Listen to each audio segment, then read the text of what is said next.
I stayed on campus that summer to save money. Most of my classmates had gone home, and the engineering building was almost empty.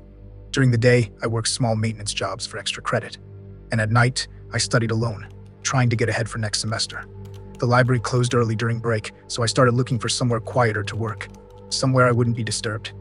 That was how I found the basement study room. It wasn't listed on any floor plan. I found it by accident. A door behind an old vending machine on the lower level, below the labs.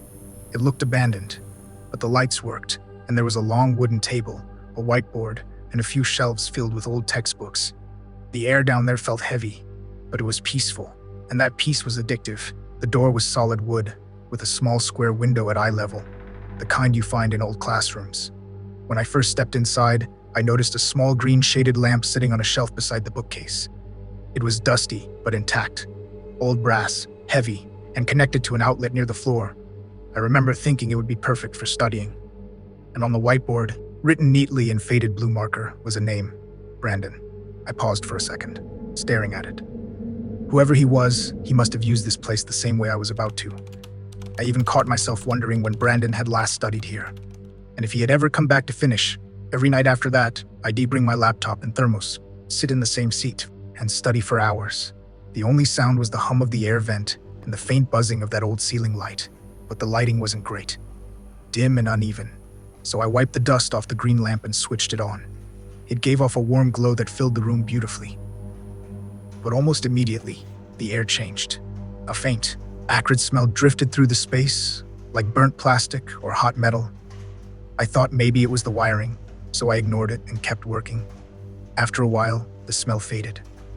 The next night, it happened again. As soon as I flipped the lamp on, that same burnt smell returned. Faint but sharp. Still, I liked how the light fell on my notes, so I left it on. After a few minutes, I barely noticed it anymore. It became a routine. Same table, same lamp, same quiet. But over the next few days, I began noticing things I couldn't explain. The air never moved, yet the vent kept humming. The clock on my laptop would freeze for minutes, then skip ahead. And every time I came in, the name Brandon on the board looked a little darker, like someone had just rewritten it. By the end of the week, the smell had grown stronger. That same faint, oily burn in the air. It clung to the room, especially near the lamp. Still, I kept going. It felt like my space now. That night, I arrived later than usual. The halls were completely dark. The only light came from the exit signs. When I opened the door, the air felt warmer than before. I sat down, opened my notes, and reached for the lamp. It flickered twice, then glowed steady. The smell hit me instantly. Sharp, chemical, overwhelming. I leaned in, trying to adjust the shade, and that was when it happened. A sudden pop, followed by a crackling hiss. The glass shattered, sparks burst from the base, and smoke rose in thin gray lines. I yanked the cord, but it wouldn't come loose. Panic set in. I grabbed the lamp by the neck and threw it toward the floor. It hit hard, sparks bouncing across the carpet. One rolled under the bookcase, and within seconds, the bottom shelf caught fire. Old paper, dry wood. It went up fast. Flames climbed the wall, licking the whiteboard where Brandon's name was still written. I tried to smother it with my jacket, but the heat was too intense. Smoke filled the room, thick, black, choking. I could barely see the door through the haze. Coughing, eyes burning. I ran. The door window glowed orange as I pulled it open. When I stumbled out into the hallway, I slammed it shut behind me, my hand still on the warm handle. I turned to make sure the fire didn't spread. And through that small glass window, I could still see the room burning, the shelves collapsing, the green lamp flickering through the smoke. Then, everything went silent. I blinked. The orange glow faded to black. The smoke was gone. The air was clean.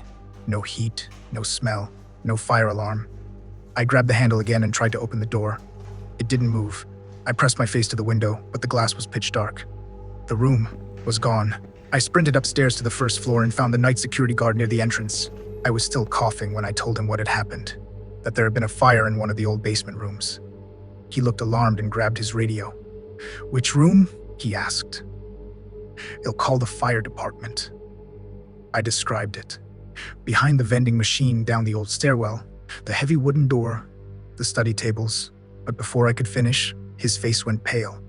"Kid, that room doesn't exist anymore." I stared at him, confused. He hesitated, then continued quietly. It was sealed up 20 years ago. There was a fire. 2 students were trapped. One made it out. The other didn't. He paused for a moment, eyes distant. I still remember his name, Brandon. Such a bright kid, always studying late, sitting by that same green lamp. I didn't know what to say. My throat felt dry. He went on, almost whispering now. They sealed that whole section after the fire bricked it over. Nobody has been down there since. The next day, I went back, needing to see it for myself. The vending machine was gone. The hallway was bare concrete. No door, no window, no room, no trace that had ever been there. I pressed my hand against the wall where I knew the handle used to be. It felt faintly warm. That night, as I left campus, I liked to believe Brandon wasn't haunting me. He was helping me leave before it happened again.